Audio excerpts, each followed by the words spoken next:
Good evening, everybody. Welcome to the Holy Comforter Episcopal Church Bible Study. We are now on Revelation chapter 20. It's really great to have all of you here. If you have any questions, please don't hesitate to ask me at jimmy@holycomforterspring.org, or you can find Holy Comforter on Facebook or on our website, holycomforterspring.org. So yeah, thanks y'all. So we're at chapter 20.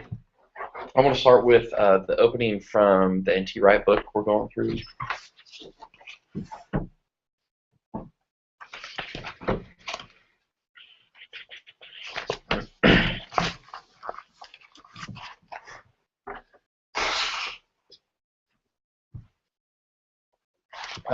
Page, well, wherever, 108.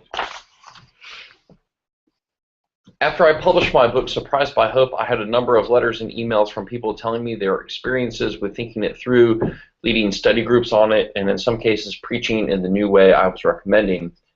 The central point of the book is that over against a common Western Christian view that what matters is going to heaven when you die, the proper Christian expectation, as it has been from the earliest centuries of the Church, is of a two-stage post-mortem reality. First, those who belong to the Messiah go to be with him, as Paul says in Philippians 1:23. Then, at last, Jesus will appear as heaven and earth come together in a great, fresh act of new creation. That will be the moment of bodily resurrection of the saints, the moment the dead have been waiting for. Resurrection, the abolition of death itself, giving God's people new bodies to live in God's new world, is the great hope both of ancient Judaism and of classic Christianity.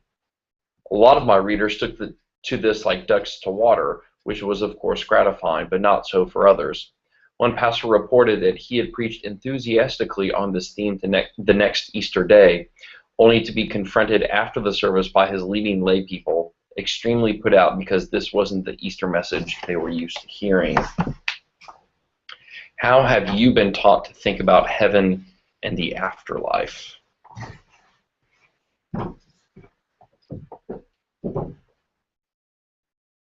Well, up until recently, I did not think of it this way, but I was in a Bible study or a class about, this is what the Episcopal Church believes, and I asked specifically about this, and the priest explained it to me. And I was like, I don't think there's a lot of people here that get that. Yeah. It's like, oh, we don't immediately. And I don't know, is there a term for the period between death and the return of Christ? I'm trying to think. Well, this would be, I think. Don't the Catholics have in an intermediate stage? Yeah. You mean limbo? Not limbo. That's more. I think this is Buddhist remark. What do they call it? Well, one thing that sort of oftentimes, yeah. So it's not really purgatory because it's not really being purged of sins. It's the sort of waiting for the resurrection. A lot of people would say this is paradise, heaven, but N.T. Wright has a sort of catchphrase that yes, heaven is important, but it's not the end of the world. It's sort of heaven is this sort of heaven as a sort of when Jesus says to the thief on the cross, "Today you will be with me in paradise," sort of paradise awaiting before the resurrection. But yeah, so there's not. I don't know. I don't think we have like a catchy term for it. You want to come up with one? Can you? But it's sort of like an inter. It's like a. It's very difficult to describe. In as much as there's what I understand. What's wrong with the word heaven? Well, yeah, but I think heaven. I think heaven now has all this other baggage associated with sort of heaven, as in you die, your soul floats off, and you're sort of there for eternity. And what N.T. Wright is saying is that, like the sort of classic Christian approach is, you die, your soul is with the Lord, but then there is a sort of recreation that includes physical bodies as well. So I think heaven what he's trying to get at is that heaven has sort of been commandeered, maybe, by. Well, instead of heaven being a permanent thing, it's a temporary thing. Right. What's wrong with it still being heaven? Right. No. You're totally right. Yeah. I guess just saying heaven, but then making sure you sort of describe what you mean. It's sort of like kind of along the same lines. I think it's How many of the Christian religions say the Nicene Creed? Episcopalians, Catholics, Orthodox, Lutherans, I don't know, do Presbyterians? Lutherans use the Apostles' Creed. But even in that, you have Jesus judging the living and the dead. I was baptized into the Lutheran Church. When was the Council of Nicaea? 325. Apostles' Creed precedes that. Yeah. Right. Yeah. But again, even in the Apostles' Creed, you have he will return to judge the living and the dead, and I think that's part of this is that sort of living and dead. I like the sort of the right one, or the quick in the dead. It's a much better phrase. But yeah. Jerry, do you have any sort of reflections? What you've been sort of taught to believe along these lines? Oh yeah, there was heaven and hell, and Yeah. if you were good, you went to heaven, and if you weren't so good, you went to hell. Yeah. Yeah. Yeah. And I mean, hard to get rid of that concept. Yeah. Yeah. Especially if it's beat into you as a child. Yeah. The church that I went to from kindergarten until junior high was Baptist, very, not Southern Baptist, can't remember what split it's called, but fire and brimstone, Halloween is from the devil. Don't let your kids participate in Halloween. At Christmas, tell your kids there's no such thing as Santa Claus. Man, rough. Yeah. Yikes. So hard to get that out of your brain, even though you can, intellectually you can say, oh, that's not it, that's not right, but emotionally it's still way back there, in the back of your mind. And then of course heaven is streets of gold and mansion and riches, and I never could in my mind get that. I was like, wait, it's easier for a camel to go through the eye of a needle than a rich man to go to heaven, but heaven is all about having gold and riches and mansions. Yeah. So I never could reconcile. Yeah. It's also sort of to me, the fact that everything was gold and palaces that doesn't mean anything then if everything is like that. Yeah, it's true. If everything's made of gold, it's like, so what? Precious, yeah. That's a really good point. I did not consider that. I had not considered that. So let's strike off then on Revelation 20. I'll read verses 1 through 6. Then I saw an angel coming down from heaven, holding in his hand the key to the bottomless pit and a great chain. He seized the dragon, that ancient serpent, who is the devil and Satan, and bound him for 1,000 years, and threw him into the pit, and locked and sealed it over him, so that he would deceive the nations no more until the 1,000 years were ended. After that, he must be let out for a little while. Then I saw thrones, and those seated on them were given authority to judge. I also saw the souls of those who had been beheaded for the testimony to Jesus and for the word of God. They had not worshipped the beast or its image, and had not received its mark on their foreheads or their hands. They came to life and reigned with Christ 1,000 years. The rest of the dead did not come to life until the 1,000 years were ended. This is the first resurrection. Blessed and holy are those who share in the first resurrection. Over these the second death has no power, but they will be priests of God and of Christ, and they will reign with him 1,000 years.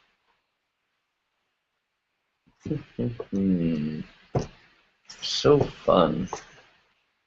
Okay, where is this? Where are they going to reign with Christ 1,000 years?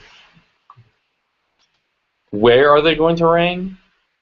Like what are they reigning over, or No, where are they seated? On heaven or on earth? In heaven or on earth? So, yeah, where is this? I would imagine this is the heavenly throne room. Okay. That makes it more believable. I don't know. I mean, believable is a hard word to use for Revelation 20, right? Like, what? But I mean, what does the rest of the dead did not come to life until 1,000 years were ended? Yeah. This is the first resurrection. Now, are only those that were beheaded coming? Right. So it's sort of like, okay, so those who had been beheaded are in the first resurrection, but what if you've been speared to death for Jesus? Do you have to wait for the second resurrection? Apparently a hierarchy. Yeah, a hierarchy of martyrdom. Yeah, I don't know. I think really what's going on here is this language is just incredibly metaphorical and symbolic, because I don't think any of us really believe that there is a bottomless pit that we could geographically go and find. So I think in the same sense, the 1,000 years are not like something that is going to happen on a calendar. I think it's sort of, it's deeper than that. I think it's saying sort of a long time or a sort of full period. What do you think, Jerry? Well, it could mean, this is just a thought, that's all, that this reigning for 1,000 years or a period of time is the temporary aspect of heaven. And that there will be something after that. Yeah. And I think that's what N.T. Wright is getting at. Let's see, where's... on page 110, it's a really long, sort of convoluted question. But in a sense, he's pulling on Matthew, 1 Corinthians, Ephesians, saying that throughout the New Testament, it talks about how the saints are already reigning with Jesus. Like we're already seated on the throne by virtue of our baptism. So, yeah, I think it stands for the sort of temporary nature of it, that God's sort of act of recreation is coming later.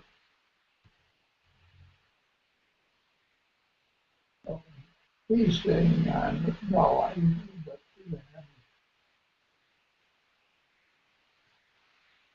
that the martyrs are, already reigning with God. Oh, okay.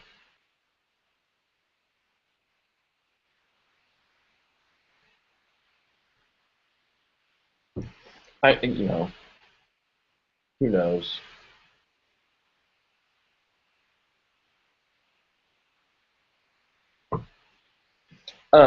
Were y'all sort of caught at all by the devil, the Satan, the dragon imagery?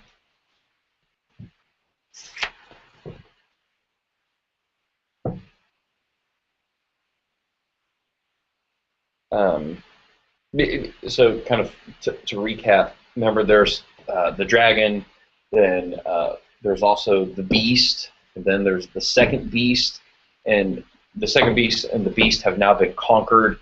That was, I don't know, a couple chapters ago. Now, okay, then finally you have the dragon, the devil, Satan, who's being conquered, and at the end of this chapter you'll have the final sort of enemy, which is death, that is conquered.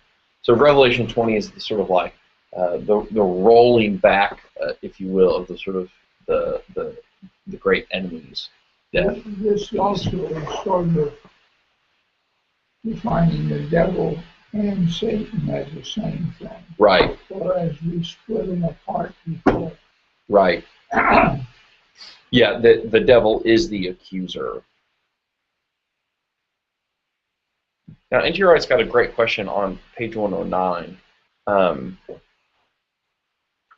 And he brings up the point that Satan literally means the accuser, and that initially from the book of Job, Satan is a member of the heavenly council, which is kind of weird, that then Satan does all these things with God's permission. But N.T. Wright brings up a good point that oftentimes an accuser is actually a sort of necessary role in public life. If you think of a prosecuting attorney working for the state, if you're accusing like a murderer, well, that's a good thing. It's that the devil and Satan has sort of abused the power. It's been found entrapment instead of accusing. Oh, yeah. Well, that's really interesting, entrapment. Yeah. And it also brings up the word deception in here. There's a sort of element, it's accusation, but with deception involved as well. What do you think about that abuse of power?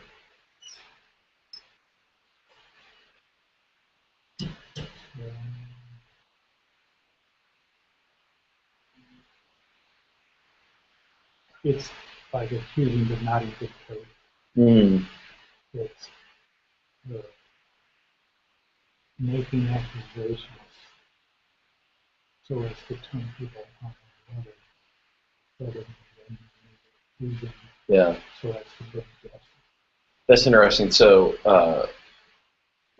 yeah, so an accusation that is more to put yourself into power rather than an accusation for the good of the whole. Is that kind of what you're saying? Yeah. That's interesting, yeah. And so it's interesting, too, then you think that, and this is kind of the character of the devil and Satan, sort of granted power and authority, and it's that abuse of power, and that's sort of, I think it's at least frightening for me, not that I would become the devil, but, you know, that we as Christians have been sort of given this authority to reign with God on thrones, but how have we sort of manipulated that? How have we used accusation and deception to sort of twist that around for our own good rather than the good of the whole? So, I don't know. You think about, I mean, it's sort of ripped from the headlines, like the Westboro Baptist Church, the guys who like go protest at soldiers' funerals because they're saying like this is like sort of God's righteous judgment being visited upon America. It's like, okay, hold on. I mean, they're making an accusation, but I don't think it's for the good of the whole. You're talking about an incident I don't know about. Oh, okay, so you don't know about it. That's probably a good thing.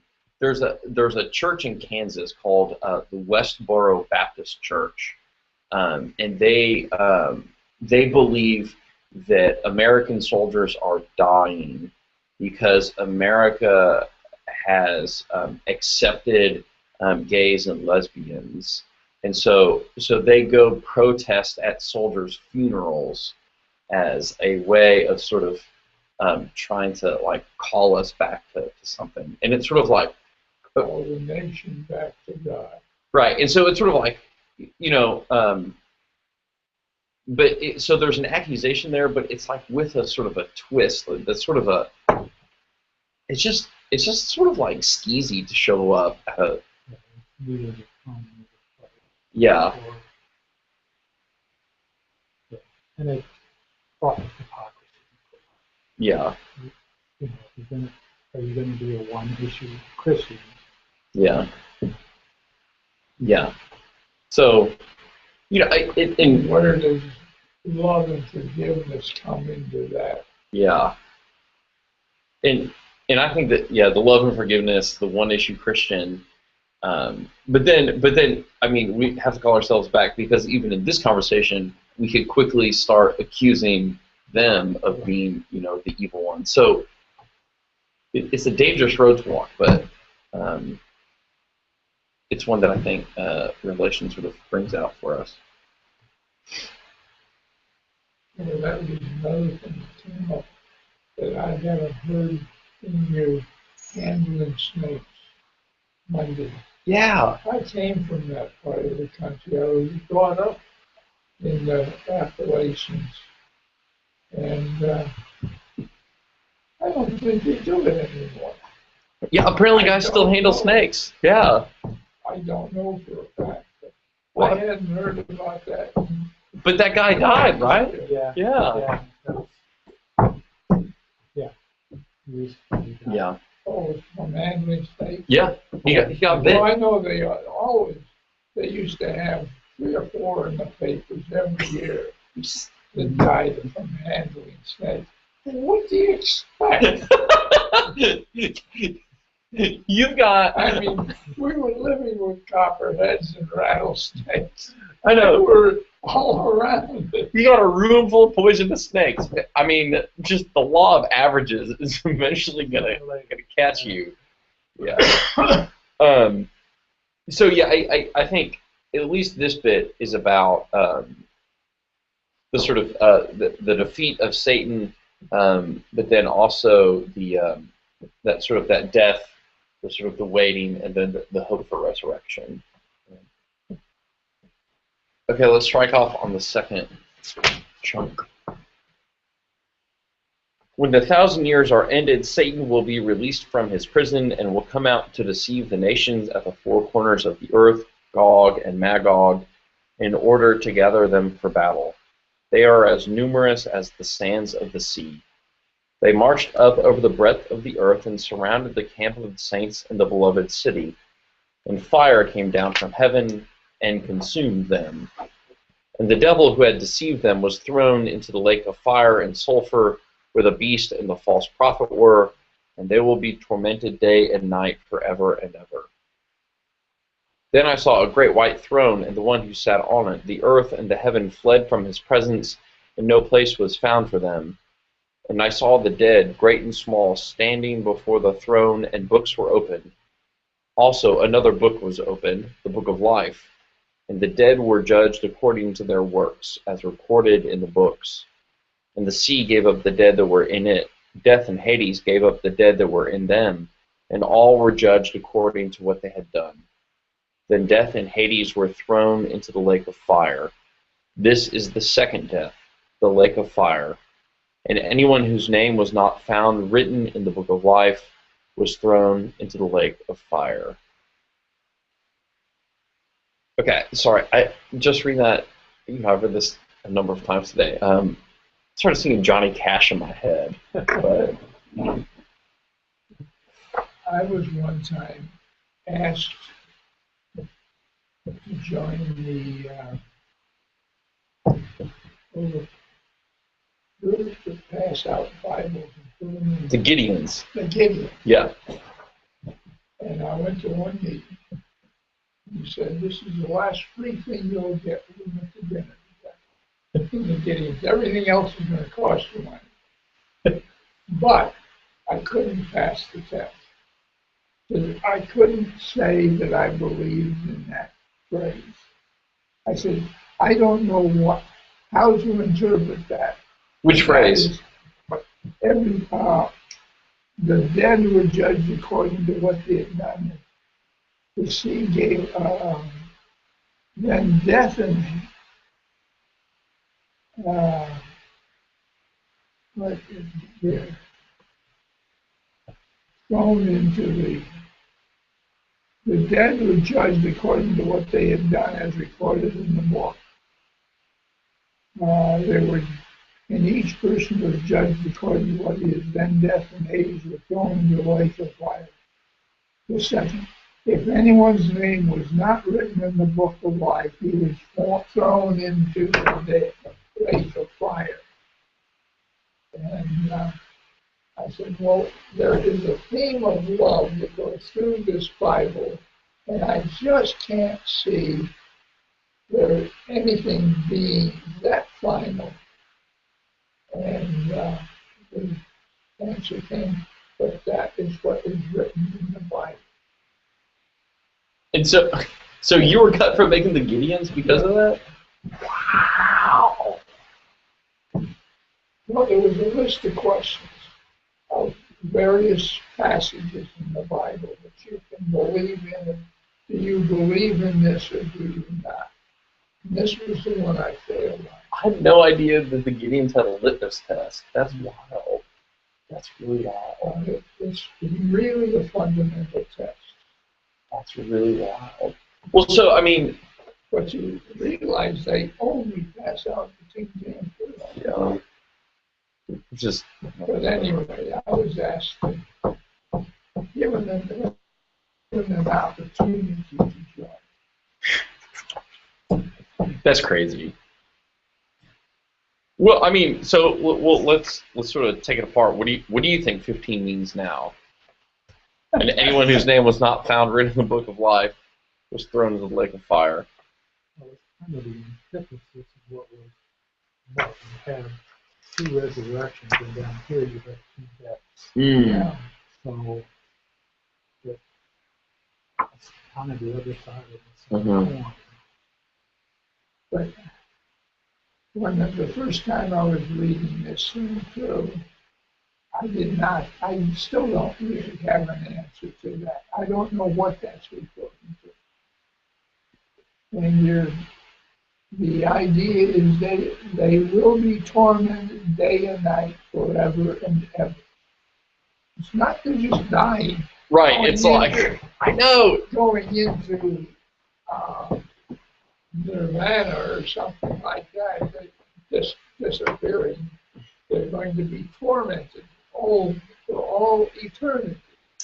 Well, you know, it's funny. It's almost then the flip side of the streets of gold thing. Like, you know, if everything in heaven is gold, like, you know, what does it matter? God, if everything in hell is torment, it's like, I don't know, maybe not. But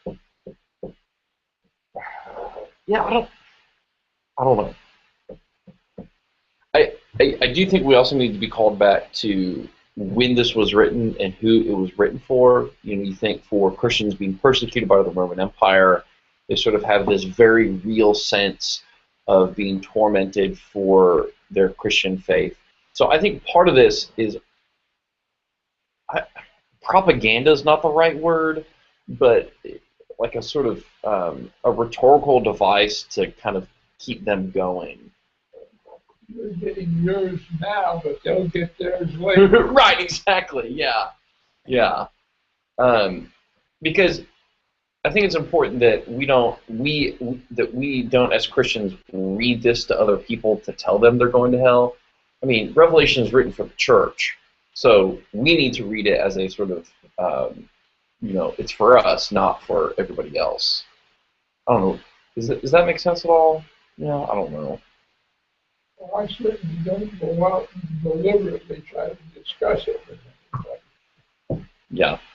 Yeah. Have you read Revelation 20:15? Is your name written in the book of life? Like, oh, come on. I think I found pamphlets on my door that say pretty much that. Right, exactly. Like, yeah. Yeah, that's the Seventh-day Adventist. Right. And did anybody ever lead a holy life because of, you know, I doubt it. Well, maybe, but. So somebody brought up an interesting point at the early session that, you know, it says anyone whose name is not found written in the book of life is thrown into the lake of fire. Well, was there anyone? Could it be that everybody's name is written in the book of life? I don't know. It's also interesting that death and Hades are destroyed. In a sense, hell is destroyed. Like, that's sort of mind-bending. But this other comes before that. Right. And, yeah. The dead were judged according to their works. So it's also interesting then that where are the living in this? How are the living judged? Why there indeed? Yeah, I guess. But it only says the dead. I guess we all die, so.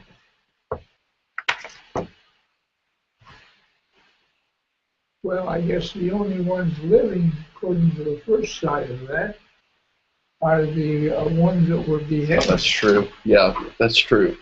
And only the ones who are beheaded, not those who have been speared to death or any other thing. Died on the cross. Right. Yeah, there's that. Okay, what do y'all think about verse 11? This is really interesting. Then I saw a great white throne and the one who sat on it. The earth and the heaven fled from his presence, and no place was found for them. Isn't that kind of wild, like heaven and earth fleeing from God? What do y'all sort of make of that?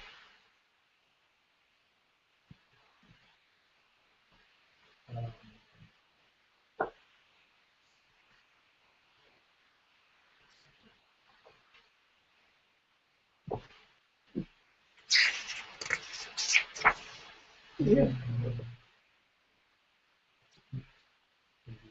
Fear, the same way the shepherds were afraid of the angel.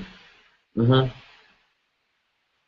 It's so awesome in the real sense of the word, not the Yep. way people say it in the last couple of years. Like me. That it's so terrifying, even the earth and the sky Yeah. hid themselves. Yeah. No, I mean, that's a good point. Like the shepherds at the Christmas story, they quake and tremble at the sight of the angels. Yeah. I think that's part of it too. I was thinking that anybody was so in love with earth and life on earth that so bound up in their life on earth that there was no place for them in heaven. That's interesting. I think another sort of thing going on here, and again, I think, any reading of Revelation has a multiple levels, so I think you're probably all right. But I think, too, that... We're all wrong. We're all wrong, yeah. Or a little right and a little wrong, I don't know. The earth and heaven, in a sense, are fleeing in almost the sense that, like, God is going to recreate heaven and earth, so it's like, this is like sort of wiping the chalkboard off so that it can be recreated. Sort of, it having to die so it can be reborn. So earth and heaven flee away, death and Hades are destroyed. It's like, there's a clean slate and God's going to make something new. Because then that's what happens in chapter 21. Then I saw a new heaven and a new earth, for the first heaven and the first earth had passed away. So, yeah, sorry, I got the cheat. I got to read ahead to verse 21. But again, this is my plug for reading Revelation, is that you have to read, I think you have to read it all the way through and then pick it up again, right again from the beginning, to sort of see the circular logic that it uses. Get the overall outline and come back and fill in Right. in view of what you've already read. Right. So that you sort of understand by the time you're getting into this, okay, there's a new heaven and a new earth coming. I'm doing textbooks. Yeah.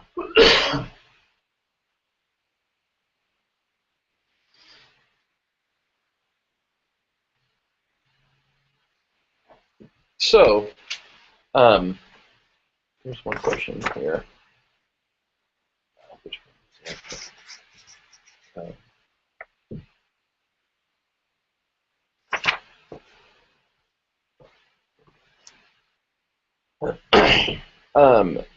He's got question 12 on page 112.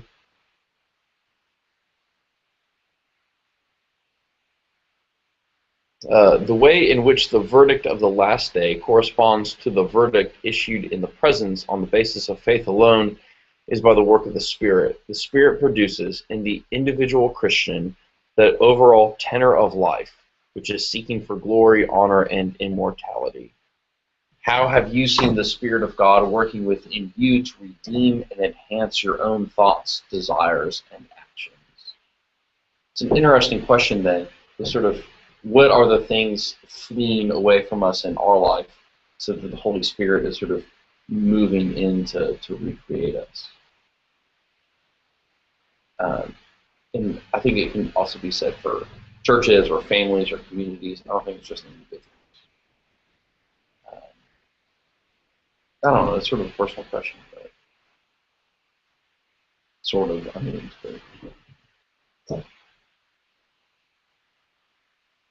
well, I know one thing. I do not have near the things in common with people that I knew 30 years ago, 40 years ago, that I did 40 years ago. Mm. In fact, one very dramatic incident of that was when I was in Indonesia. My boss and I were very, very good friends. After work, we were back and forth in each other's house all the time. Our kids played together. And he lives in Spring now.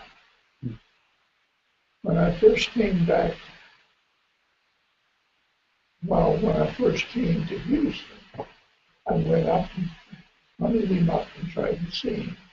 Spent an afternoon with him and his wife. Our kids were all grown up in one day. We had absolutely nothing in common. His wife didn't really want me in the house. I didn't really want to be there. And so I stayed as long as it was polite. We haven't seen each other. And yet we were one time losing buddies. Yeah. Interesting. Huh. And I think similar incidents, but not quite so dramatic as that, are among several people that I knew like that. Yeah, I mean, I think of one way. Yeah. No, I mean, I think about like my college friends and sort of, at UT, that sort of, atmosphere in college. Yeah, and I guess part of it's probably maturity. I think part of it's probably the work of the Spirit. Hopefully they work together. I never thought I grew up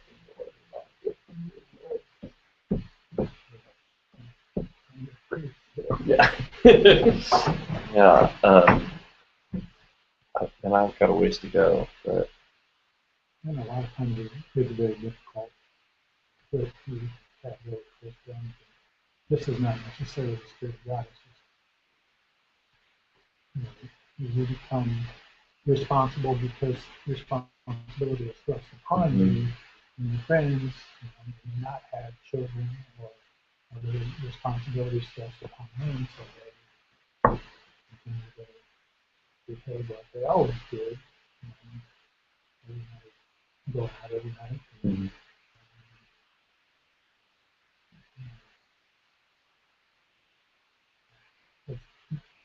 But it's sobering when you see somebody after you haven't seen them for 10 years and they're still doing the same things that you were doing 10 years ago. You think you're a little mature. Well, and not because I'm a better person. It wasn't an overt choice. It was just very. If you're just making really small steps and doing what you think is right, and over several years, it accumulates into one big step.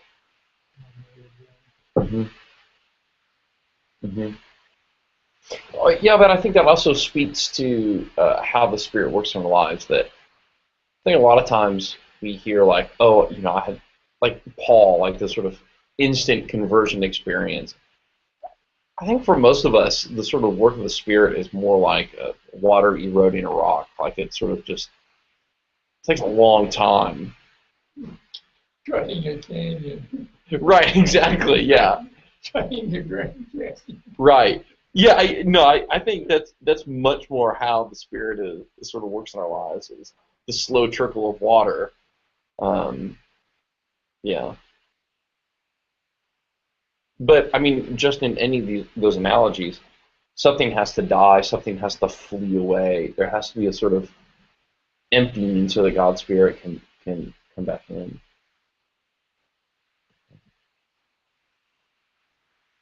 Any other remarks on Revelation 20? It's still the most confusing book. Oh, yeah. In Revelation. Oh, yeah, by far. By far. And I still can't believe that the Gideon's like... So There was I don't know, I think 10 different questions.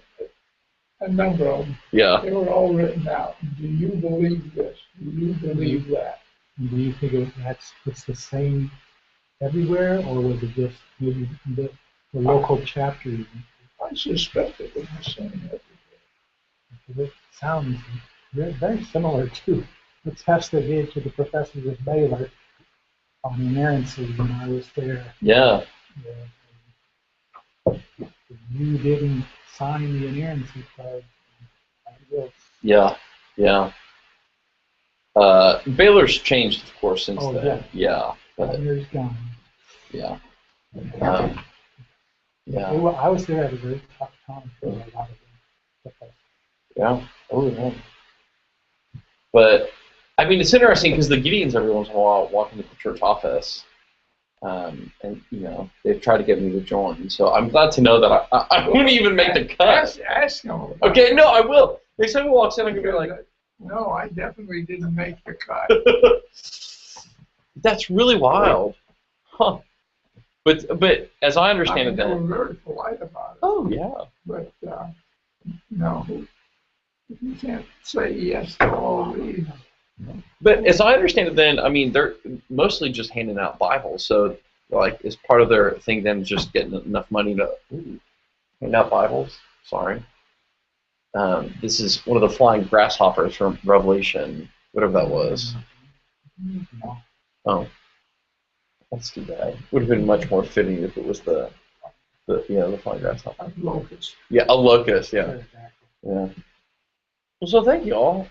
Thank you for joining us. I saw we had one viewer throughout this time. I don't know who that was, but we had a good time watching.